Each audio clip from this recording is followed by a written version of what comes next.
বুঝছো বন্ধু, একদিন রাত কহেলে দেখবা তুমি নাই, পৃথিবীবাসী জানবে তুমি মরে গেছো। পৃথিবীর তখন আলো ফুটবে, চাঁদও উঠবে, সিএনজিও চলবে, অটোও চলবে, দোকানপাট সবই চলবে। এই পৃথিবীর হই হুল্লুর হুলুস্থুল ব্যস্ততা, ধোকাবাজ এই দুনিয়া, কেউ থামবে না, শুধু তোমারে কবরে পাঠায়। ধোকাবাজ এই দুনিয়া, এই দুনিয়া প্রতারক, এই দুনিয়া কেউ থামবে না। সামনের সিএনজি অ্যাক্সিডেন্ট করলো, পিছনের সিএনজি থামে না, ছাড়ি দিয়ে যায়।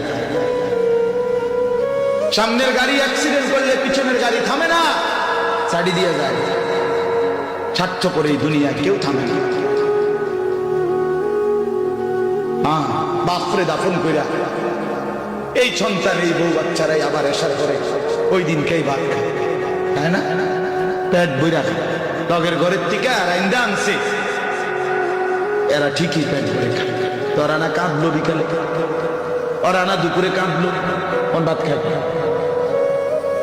স্বার্থপর, কেউ থামে না দুনিয়া, আলো বাতাস সব চলে। তুমি বন্ধু, আল্লাহকুমুত তাকাসুর হাত্তা যুরতুমুল মাকাবির।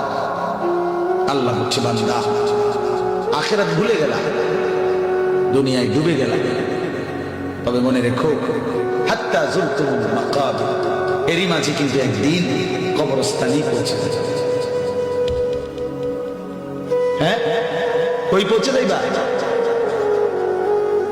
তোমরা কবরস্থান দেখো নাই ভাইয়া?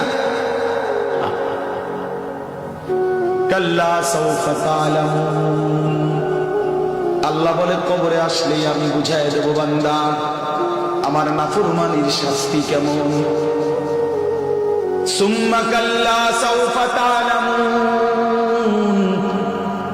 আবার নাফরমান হাসরের ময়দানে আসলে আমি আবার বুঝাই দেব আমার অবাধ্যতার শাস্তিটা কি।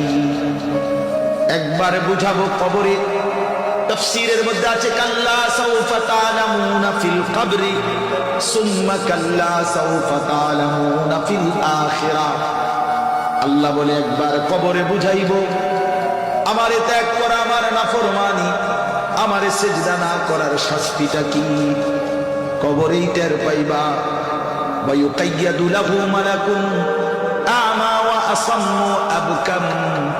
নবী বলেন, নাফরমানের কবরে এমন একজন ফেরেশতা পাঠানো হবে, যেই ফেরেশতা অন্ধ, বোবা, বধির, চোখেও দেখে না, কানেও শোনে না, জবানেও কথা বলতে পারে না।